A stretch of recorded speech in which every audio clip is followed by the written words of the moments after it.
kwa huyu kocha ambaye amekuja bado ni mapema sana. Eneo la katikati Young Africans ni miongoni mwa sehemu ambazo wana chaguzi za kuingiza wachezaji mbalimbali. Leo alianza Dumbia pale, lakini baadaye alipotoka tukamwona Kouma ameingia. Binafsi alivyoingia Kouma, kuna kitu gani ambacho alikiongeza kwa Dumbia ambacho haukukiona? Nafikiria wote ni wachezaji wazuri na ambao kwa maana ya kisifa zinafanana, lakini na baadhi tu ya vitu vichache ambavyo wanatofautiana. Moja kati ya kitu ambacho Dumbia anacho kwanza ni usahihi wa kupiga pasi, lakini uwezo wake pia wa kutaka kuicontrol mechi bado haijawa vile ambavyo aidha Aucho alikuwa anafanya ama ambavyo watu wanatamaniwa. Ukija kwa Kouma ni mchezaji ambaye ni kama anataka kuvaa viatu vya wachezaji ambao walikuwepo msimu jana, kwa maana Pacome kina Stefano Ziki, lakini bado unaona inakuwa ni ngumu, kwa sababu ili uwe bora kwanza inategemea muunganiko wa kitimu. Ni kivipi ambavyo timu inajenga mashambulizi ikiwa inalitazama lango la timu pinzani, na ni kivipi inazuia pale ambapo inashambuliwa. Kwa maana ya kikosi cha Yanga kwenye eneo la katikati si ile Yanga ambayo imemaliza msimu. Bado kuna vitu vingi sana ambavyo kocha mpya anapaswa kuvirekebisha kwa haraka, kwa sababu kwenye eneo ambalo linakwenda kuamua mechi ama linaamua hatima ya ubora wa kikosi chako kwenye mpira wa kisasa, tunaamini kwenye eneo la katikati, kwa sababu ndio kunakuwa na balance ya timu kushambulia na timu kujilinda. Kitazama kwa asilimia kubwa hadi hivi sasa, Abuya ambaye tunamzungumza si Abuya yule ambaye amaliza msimu jana. Mudathiri Yahya si yule. Kwa hiyo inawezekana pengo la Aucho ama nafasi ya Aucho bado ikawa kuna pengo kubwa ambalo sioni kama wanaweza kuliziba kwa haraka. Kwa sababu kwa mchezaji binafsi, kwa maana Musa Barakonte ambaye alisajiliwa kama mbadala wa Aucho, imeshindikana.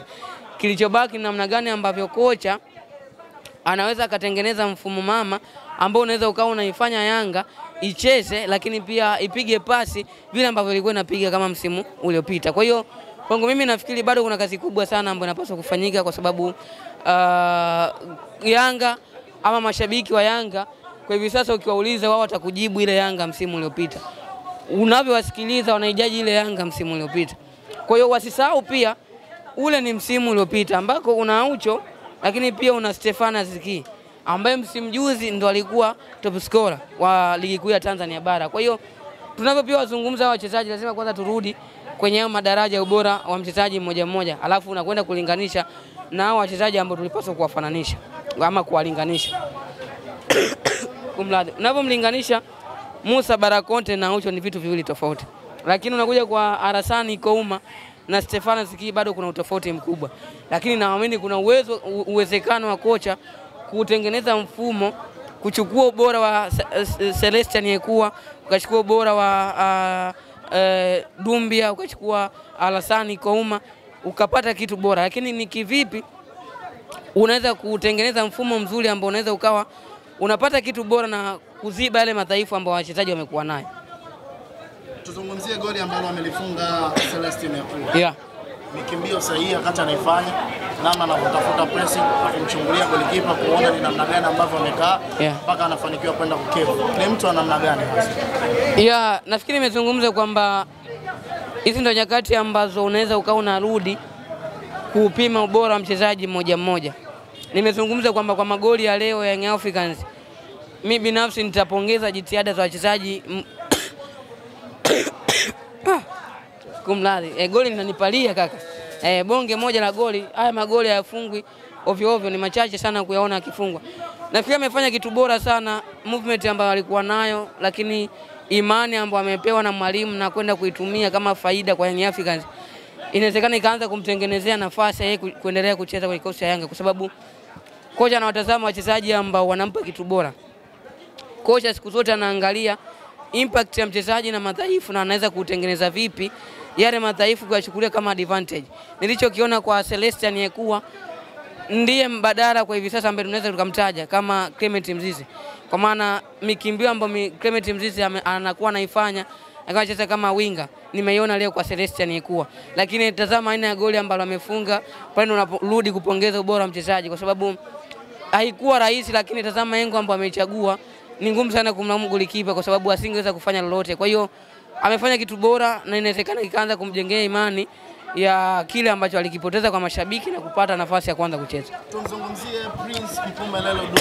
Ni kimbio yake sahihi, lakini anashindwa kutumia baadhi ya nafasi ambazo amezipata. Tumsifu golikipa ama ni kiwango ama hajakuwa na msimu mzuri kwa msimu huu ambao ligi imekwenda kuanza?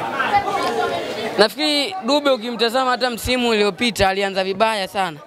Kuna baadhi ya magoli alikuwa anayakosa, alafu najaribu kujiuliza kama Dube ndo mshambuliaji anakosa haya magoli, viungo nao wafanye nini? Lakini mwishoni aliibuka kama nyota ambaye alifunga mabao mengi kwenye kikosi cha Young Africans. Urudi pia msimu huu, tazama namna ambavyo ameanza, amekuwa akizungumzwa sana, aina mabao ambayo anakosa. Kwa hiyo nafikiri kuna namna ambayo Dube amekuwa akipitia pressure ambayo kwa namna moja ama nyingine inarudisha kiwango chake nyuma kulingana na vile ambavyo watu wanamtarajia ama wanatamani iwe. Lakini siku zote mchezaji mzuri ni yule ambaye hachoki kuonyesha kile alichonacho. Kama unapata nafasi na unakosa, maana yake kufunga kuko karibu. Ingekuwa si mchezaji ambaye anajiposition kwenye hayo maeneo ambayo mipira inaweza ikae inamkuta na tukamzunguza why anakosa mipira ama magoli ya wazi, maana yake tungerudi kujiuliza Dube ni mshambuliaji wa namna gani. Lakini hapa tunavyomzungumza ni kwamba anapata nafasi lakini kufunga ndio imekuwa ngumu. Kwa hiyo tunarudi kwamba bado Dube ni mchezaji ambaye ana sifa za kuwa mshambuliaji, kwa sababu uwezo wa kujiposition kwenye maeneo ambayo mpira inamkuta anao.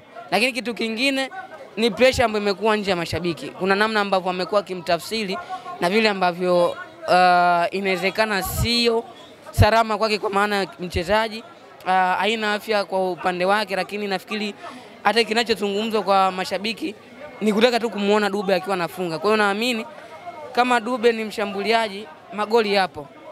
Tuendelee kuwa na subira, kwa sababu hizi ndio nyakati ambazo pia washambuliaji pia wanazipitia. Yani kwa namna moja ama nyingine washambuliaji ndio maisha yao. Kuna nyakati ambazo utaona magoli yamekauka, lakini kuna nyakati atafunga na utamsahau. Kwa mfano tunarudi misimu kadhaa, Cristiano Ronaldo, namna ambavyo alikuwa na uwezo wa kufunga magoli kwenye mazingira magumu, lakini unamtazama sasa hivi japokuwa anafunga lakini sio yule Ronaldo.